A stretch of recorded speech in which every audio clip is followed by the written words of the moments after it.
마태복음 2장 1에서 12절 말씀입니다. 헤로드 왕 때에 예수께서 유대 베들레헴에서 나시매 동방으로부터 박사들이 예루살렘에 이르러 말하되 유대인의 왕으로 나시니가 어디 계시냐? 우리가 동방에서 그의 별을 보고 그에게 경배하러 왔노라. 하니 헤로드 왕과 온 예루살렘이 듣고 소동한지라. 왕이 모든 대제사장과 백성의 서기관들을 모아 그리스도가 어디서 나겠느냐? 물으니 이르되 유대 베들레헴이오니 이는 선지자로 이렇게 기록된 바. 또 유대 땅 베들레헴아, 너는 유대 거울 중에서 가장 작지 아니하도다. 네게서 한 다스리는 자가 나와서 내 백성 이스라엘의 목자가 되리라 하였음이니이다. 이에 헤롯이 가만히 박사들을 불러 별이 나타난 때를 자세히 묻고 베들레헴으로 보내며 이르되 가서 아기에 대하여 자세히 알아보고 찾거든 내게 고하여 나도 가서 그에게 경배하게 하라. 박사들이 왕의 말을 듣고 갈새 동방에서 보던 그 별이 문득 앞서 인도하여 가다가 아기 있는 곳 위에 머물러 서 있는지라. 그들이 별을 보고 매우 크게 기뻐하더라. 집에 들어가 아기와 그의 어머니 마리아가 함께 있는 것을 보고 엎드려 아기께 경배하고 보배압을 열어 황금과 유향과 몰약을 예물로 드리니라. 그들은 꿈에 헤로데게로 돌아가지 말라 지시하심을 받아 다른 길로 고국에 돌아가니라. 사랑하는 형제 여러분, 2월 5일 토요일 저녁 묵상에 오신 것을 환영합니다. 이 장은 그리스도의 탄생 소식이 알려지자 사건들이 긴박하게 일어난 이야기입니다. 1절 헤롯 왕 때에 헤롯 왕 때 예수께서 유대 베들레헴에서 나심에 동방으로부터 박사들이 예루살렘에 왔습니다. 동방은 구체적으로 어느 나라인지 알 수는 없으나 과거 남유다 왕국이 바벨론 포로 이후 메대와 바사 제국 시대를 거쳐서 그 동방에서 거쳤기 때문에 메대와 바사 지역일 것으로 추정됩니다. 거기서 박사들이 어떻게 그리스도의 탄생을 알게 되었는지는 2절에 우리가 동방에서 그의 별을 보고 왔다고 말하므로 하나님께서 별을 통하여 신비한 자연현상으로서 알려주신 것입니다. 이 박사들은 아마도 천문학자들이었을 것으로 짐작이 됩니다. 타국인인 그들이 왜 유대인의 왕으로 나신 이를 경배하러 왔을까요? 그것은 아마도 그들이 타국인일지라도 여호와 신앙을 가졌을 것으로 짐작됩니다. 그럴 수 있는 이유는 과거 북이스라엘과 남유다 왕국이 제국들의 노예가 되어서 드넓은 제국에 흩어져 살았던 수백 년 기간 동안에 여호와 신앙이 제국에 널리 퍼진 것입니다. 동방 박사들은 타국인이었을지라도 유대인 혈통이었을 수도 있고 혈통이 다를지라도 여호와 신앙을 가진 사람인 것은 분명합니다. 별로서 알려주신 하나님의 신호를 받고 수백 킬로미터 원방에서 몇 개월이 걸렸을지 모를 먼 여행을 할 수 있었던 것은 그들이 그리스도의 탄생을 기다린 사람이었음을 증명합니다. 그런데 그들의 경배의 태도와는 대조적으로 헤롯 왕과 3절 헤롯 왕과 온 예루살렘이 듣고 소동합니다. 마치 재난을 당한 듯이 소동한 것입니다. 누가 진짜 하나님의 백성인지 드러나는 중입니다. 4절 헤롯 왕이 모든 대제사장과 백성의 서기관들을 모아 그리스도가 어디서 나겠느냐 물었더니 5절 이르되 유대 베들레헴이라고 근거 자료를 가지고 대답했습니다. 그 근거는 선지자로 이렇게 기록된 바 선지서 예언서에 기록이 있고요.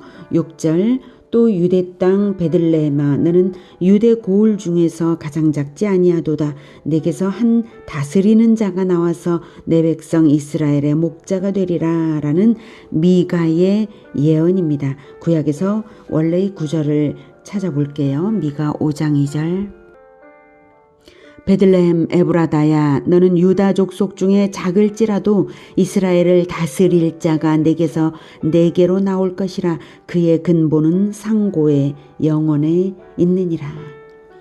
근본이 상고에 영원에 있으신 분, 영원으로부터 오신 분은 그리스도이십니다. 이 예언은 모든 율법학자들이 알고 베들레헴이라고 명백하게 대답을 한 것입니다.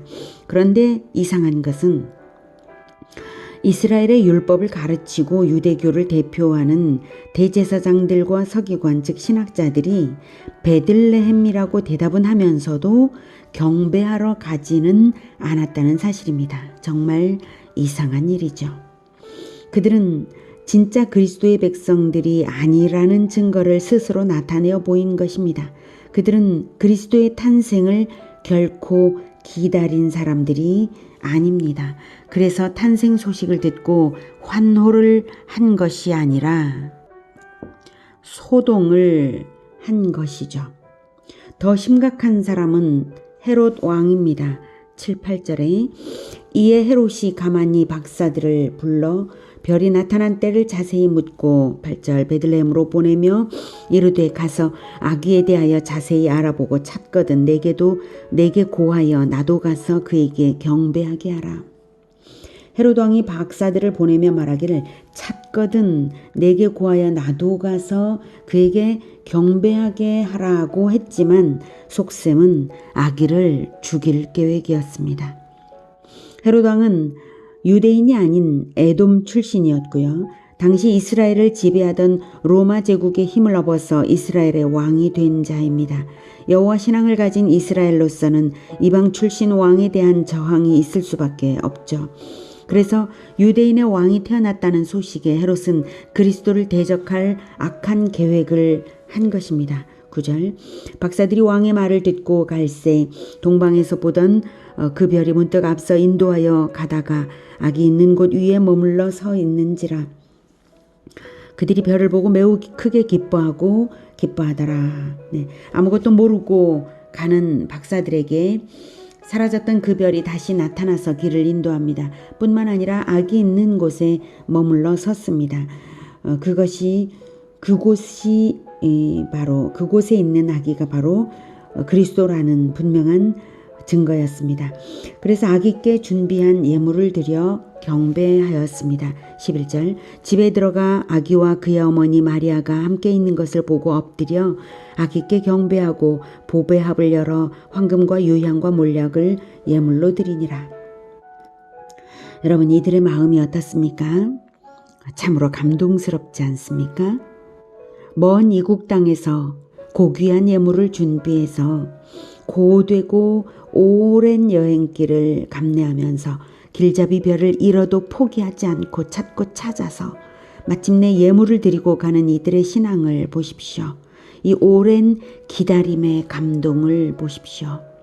우리가 어떻게 그리스도를 기다려야 할지를 웅변하고 있습니다. 우리도 이들처럼 고귀한 예물을 준비하는 마음으로 오실 그리스도께 드릴 영광을 준비해야 하겠습니다.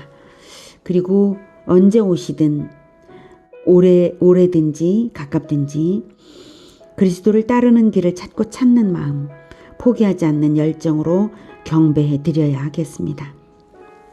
12절 그들은 꿈에 헤롯에게로 돌아가지 말라 지시하심을 받아 다른 길로 고국에 돌아가니라. 다행히 동방 박사들은 다른 길로 고국으로 돌아갔습니다. 꿈에 하나님이 헤롯 왕에게 돌아가지 말라고 지시하셨기 때문입니다. 마귀와 그 종들이 쳐놓는 함정에 걸리지 않도록 우리에게도 늘 지시하심을 주시기를 또한 지혜를 주시기를 소망합니다. 오늘은 그리스도를 반기지도 않고 오히려 죽이고자 하는 명목상의 이스라엘과 그리스도를 반겨서 머나먼 길을 마다 않고 달려간 진정한 하나님의 백성을 대조해 보았습니다.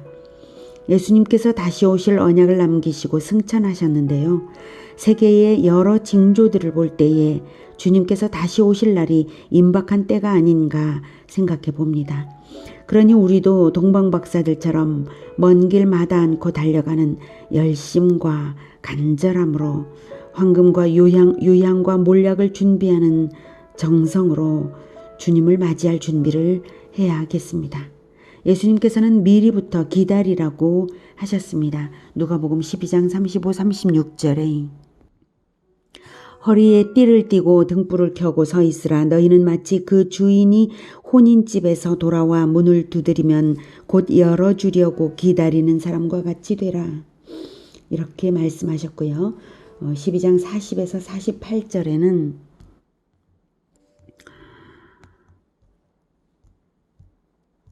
그러므로 너희도 준비하고 있으라.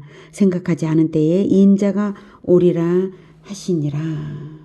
이렇게 하셨습니다. 그리고 기다리는 자와 기다리지 않는 자를 선명하게 대조하시며 교훈을 주셨습니다. 41절 베드로가 여짜오되 주께서 이 비유를 우리에게 하심이니까 모든 사람에게 하심이니까 질문을 받으시고 42절에 주께서 이르시되 지혜 있고 진실한 청지기가 되어 주인에게 그 집 종들을 맡아 때를 따라 양식을 나누어 줄 자가 누구냐. 주인이 이를 때에 그 종이 그렇게 하는 것을 보면 그 종은 복이 있으리로다. 내가 참으로 너희에게 이르노니 주인이 그 모든 소유를 그에게 맡기리라. 만일 그 종이 마음에 생각하기를 주인이 더디 오리라 하여 남녀 종들을 때리며 먹고 마시고 취하게 되면 생각하지 않은 날 알지 못하는 시각에 그 종의 주인이 이르러 엄히 때리고 신실하지 아니한 자의 받는 벌에 처하리니 주인의 뜻을 알고도 준비하지 아니하고 그 뜻대로 행하지 아니한 종은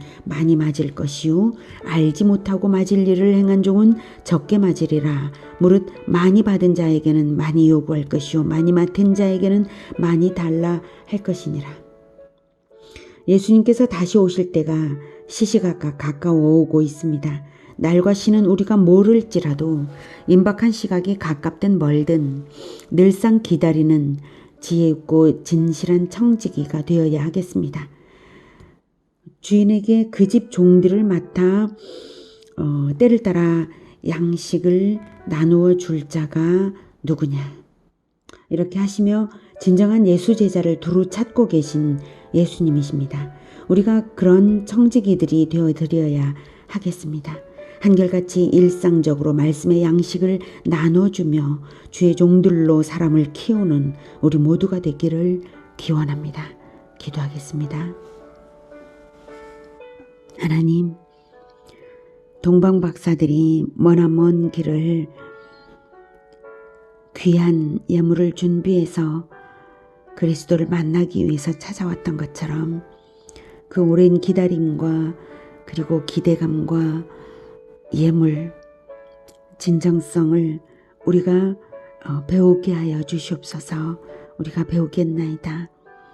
우리가 주님께서 기뻐 받으실 영광으로 예물을 준비하고 주님께서 오실 날을 기다리며 부지런히 주의 종들을 세우는 일을 하겠습니다. 날마다 양식을 나누어 주며 영의 양식, 육의 양식을 나누어 주며 주님을 기다리는 우리 모두가 되게 주님 도와주시옵소서. 예수님의 이름으로 기도드립니다. 아멘. 이어지는 시간은 개인 기도 시간입니다.